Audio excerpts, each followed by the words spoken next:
Hello दोस्तों, स्वागत है आपका मेरे YouTube channel most anger information में। आज मैं एक नई इन्फॉर्मेशन लेके आ चुका हूं जो कि बीएसएफ ट्रेडमैन 2158 पोस्टों से संबंधित जानकारी के बारे में है। जैसा कि आप लोगों को पता चल चुका होगा कि वैकेंसी जो है वो डबल हो गई है, 2158 हो गई है 1284 से। तो आपकी मेहनत भी डबल हो जानी चाहिए, क्योंकि भाई अब जो सिलेक्शन है वो थोड़ा सा पहले के मुकाबले आसान हो जाएगा। तो इसीलिए मैं फुल्ली तुरंत सिलेबस लेके आया हूँ कि सिलेबस आपका क्या है और क्या सिलेबस में क्या क्या क्वेश्चन पूछेंगे। क्योंकि मैंने पिछले एग्ज़ाम में एग्ज़ाम दिया था, ऑफलाइन एग्ज़ाम में बैठा था, तो मुझे फुल्ली एक्सपीरियंस है कि क्या क्या एग्ज़ाम में आया था। उनके बारे में फुल जानकारी देने के लिए आया हूँ। तो चलिए शुरू करते हैं। तो ये देखिए यहाँ पे लिखा हुआ है फर्स्ट फेज, जो कि अब सेकंड फेज में है। पहले जो था रिटन एग्जामिनेशन था जो बीएसएफ ने जारी है। Candidate who online application form found order be cancel be appear in exam, मतलब जो कैंडिडेट जाएंगे। तो चलिए आपको दिखाते हैं। The written examination 100 mark, content will qualifying nature 35% mark general के लिए चाहिए और ईडब्ल्यूएस के लिए, एक सर्विसमैन के लिए 33%, एससी एसटी ओबीसी के लिए हो जाएगा। उसके बाद सीबीटी या ओमार बेस्ड किसी में हो सकता है। और उसके बाद अगर और नीचे चला जाए तो ये है आपका जो सिलेबस है। तो सिलेबस में आप देख सकते हैं कि the question paper will be constant और one objective type paper content 100 question carry marks 100, मतलब हर क्वेश्चन के लिए 100 मार्क मिलेंगे और 2 घंटे का पेपर होगा, जिसमें से जनरल अवेयरनेस के 25 क्वेश्चन आएंगे 25 नंबर के। वहीं पे अगर हम बात करें एलिमेंट्री मैथ की जो होता है 25 क्वेश्चन आएंगे 25 नंबर के, और एनालिटिकल एप्टीट्यूड जो होता है, रीजनिंग जो होता है वो आएंगे 25 क्वेश्चन 25 मार्क के। और basic knowledge of Hindi and English, या तो हिंदी आप कर लीजिए या तो इंग्लिश आप कर लीजिए, ये आपके आएंगे 25 क्वेश्चन 25 मार्क के। तो ये तो आपने जान लिया, ये तो सभी को पता होगा सिलेबस के बारे में। लेकिन सिलेबस में आता कहाँ से है, क्या क्या क्वेश्चन है, उसके बारे में मैं जानकारी देने के लिए आया हूँ। तो शुरू करते हैं। सबसे पहले जीएस की बात करें तो जीएस में जो होता है आपके सभी पोर्शन, जैसे करंट अफेयर्स हो गया, उसके बाद हिस्ट्री हो गया, उसके बाद जो होता है हिस्ट्री हो गया, ज्योग्राफी हो गया, पॉलिटी, और वहीं पे स्टैटिक जीके भी कई क्वेश्चन स्टैटिक जीके के भी मिले थे। स्टैटिक जीके के भी मुझे कई क्वेश्चन मिले थे, स्टैटिक जीके के भी, और इकोनॉमी के भी क्वेश्चन देखने को मिले थे। और वहीं अगर हम क्वेश्चन के रेशियो की बात करें तो हर साइड से लगभग क्वेश्चन पूछा हुआ था। लेकिन क्वेश्चन का जो लेवल वो मुझे लगता है वो आसान था, वो इजी था। और आप अगर अच्छे से पढ़ाई करेंगे तो आप 25 में से लगभग 20 स्कोर तो कर ही लेंगे जीएस में।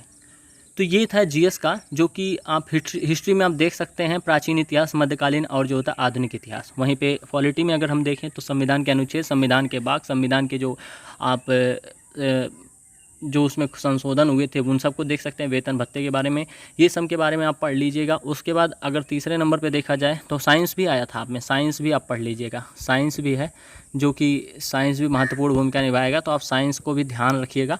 और जो साइंस में है उसमें बायोलॉजी पे थोड़ा ज़्यादा फोकस करिए, क्योंकि बायोलॉजी से 1 ही 2 क्वेश्चन आएंगे। तो ये जो था जीएस का सिलेबस था। जीएस के सिलेबस में हर पोर्शन से क्वेश्चन पूछा था, लेकिन क्वेश्चन का लेवल जो है आसान होगा। अगर आप लूसेंट से पढ़ेंगे तब भी आपका काम हो जाएगा। उसके बाद अगर हम बात करें मैथ की, तो मैथ से मुझे अधिकतर चैप्टर से अगर जो क्वेश्चन देखने को मिले थे वो क्वेश्चन थे एलसीएम से मिले थे, सीआईएसआई से मिले थे, मेंसुरेशन से भी क्वेश्चन थे। मेंसुरेशन मेरा 4 दिसंबर 2022 को एग्ज़ाम था। मेंसुरेशन, उसके बाद जो होता है मेंसुरेशन है। और वहीं पे अगर देखा जाए तो प्रॉफिट से भी मिला था, प्रॉफिट से। और उसके बाद देखा जाए परसेंटेज से भी मिला था। और वहीं पे अगर देखा जाए तो कुछ ऐसे पोर्शन हैं जो मैं थोड़ा सा औसत से भी मिला था, एवरेज से भी मिला था। एवरेज से क्वेश्चन मिले थे, एवरेज से। और अनुपात समानुपात से क्वेश्चन थे। और उसके बाद ये सभी क्वेश्चन जो हैं बीएसएफ ट्रेडमैन के एग्ज़ाम में आया था। और इसका जो लेवल था थोड़ा सा मुकाबले जीएस के मुकाबले थोड़ा सा टफ रहता है। अगर कोई अच्छे से किया होगा तो वो आसानी से 20 क्वेश्चन तो प्लस बना ही लेके जाएगा। और जो बढ़िया से पढ़ा होगा वो 25 में 25 भी कर सकता है।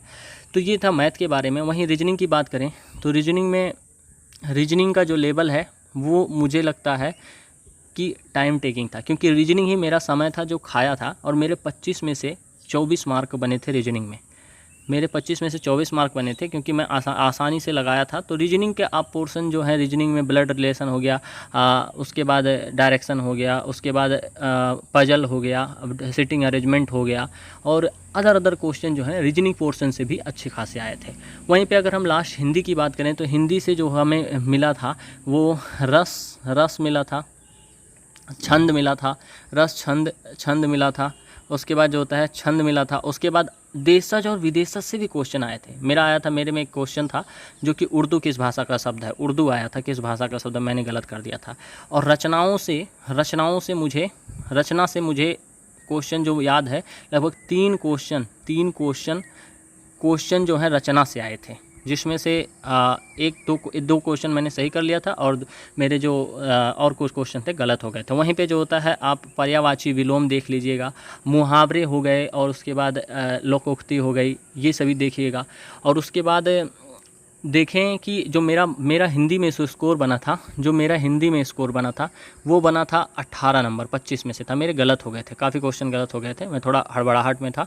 और वहीं जीएस में जो मेरे स्कोर बने थे, जीएस में भी मेरे स्कोर 18 बने थे। रीजनिंग में 24 थे, रीजनिंग में 24 थे, रीजनिंग में जो मेरे हैं वो 24 थे, रीजनिंग में 24 थे 25 में से। और वहीं मैथ का अगर बात करें तो मैथ में सिर्फ 12 क्वेश्चन बन पाए थे मेरे 25 में से। तो यही मैथ था जो मेरा सिलेक्शन रोक दिया था। तो मैं इसलिए आप लोगों को बता रहा हूं क्योंकि आप इस एग्ज़ाम में गलती ना करें, जो मैंने गलतियां की वो आप ना दोहराएं।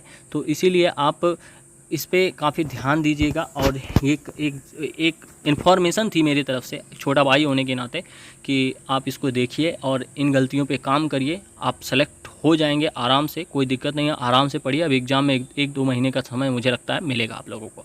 सो आई होप कि वीडियो आपको अच्छी लगी होगी। अगर वीडियो अच्छी लगी तो वीडियो लाइक करना, शेयर करना, सब्सक्राइब करना। मिलते हैं नेक्स्ट वीडियो में। धन्यवाद, नमस्कार, जय हिंद।